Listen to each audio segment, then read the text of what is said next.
नमस्कार मंडळी. तर सध्या आपलं चालू आहे पिगी बँक चॅलेंज, ज्यामध्ये आपण एप्रिल महिन्यात जी तारीख आहे त्यासमोर शून्य लावून तेवढी अमाऊंट या पिगी बँकमध्ये टाकत असतो. तर आज आहे 17 एप्रिल, 17च्या पुढं शून्य लावून 170 रुपये आज आपण या पिगी बँकमध्ये टाकणार आहोत. तर हे चॅलेंज आपण सुरू केले आहे 1 एप्रिलपासून आणि हे आपण कंटिन्यू करणार आहे 30 एप्रिलपर्यंत. तर तुम्ही कॅल्क्युलेट करू शकता 30 एप्रिलपर्यंत आपले किती अमाऊंट या पिगी बँकमध्ये जमा होणार आहे. सध्या विषय असा झाला आहे की हे पिगी बँक झाले लहान, त्यामुळं नोटा आतमध्ये जायला प्रॉब्लेम होतोय. मला काहीतरी वेगळं प्रयोजन करायला पाहिजे यासाठी, नाहीतर नोटा खराब होतील आत जायच्या ऐवजी. आता लवकरात लवकर काहीतरी मी ह्याच्यावर तोडगा काढेन. सध्या तरी त्याच पिगी बँकमध्ये टाकतो. काय ऑप्शन काय दुसरे पिगी बँक वापरात? अरे बापरे, 50ची नोट पण जाईना. म्हणजे बघा 16 दिवसातच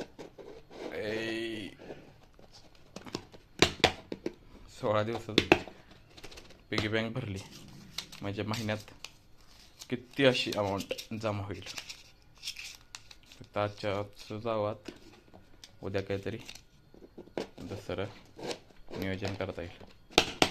तर अशा प्रकारे आजचा म्हणजे 17 तारखेचा टास्क पूर्ण झालेला आहे. यावर काट मारली म्हणजे आपली प्रोडक्टिव्ह ग्रोथ दिसेल. तर आता काय झालं, माझा एक मित्र आहे, तो माझे व्हिडिओ बघून मला म्हणाला की मला एवढे सुट्टे मॅनेज करणं जमत नाही रे, काय तर दुसरा ऑप्शन आहे का?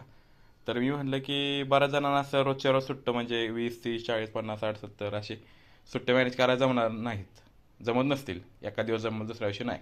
आता मी तर मॅनेज करतो कारण मला करायचं आहे. पण ज्यांना करायचं आहे पण हा प्रॉब्लेम येतो आहे त्यांच्यासाठी असं आलं माझ्या डोक्यात की तुम्ही ऑनलाईन पण तुमचे पिगी बँक करू शकता. म्हणजे जसं की जार ॲप आहे, आपले ट्रेडिंगचे ग्रो ॲप आहे, अपस्टॉक्स ॲप आहे, तिथं पण तुम्ही ऑनलाईन गोल्ड म्हणजे डिजिटल गोल्ड घेऊ शकता. पण सगळ्या टर्म्स अँड कंडिशन नीट वाचा आणि मगच इन्व्हेस्ट करा. कारण की कोणत्याही ठिकाणी पैसा इन्व्हेस्ट करताना सगळे नियमावली, त्यांच्या अटी शर्ती सगळं नीट वाचून घ्यायचं.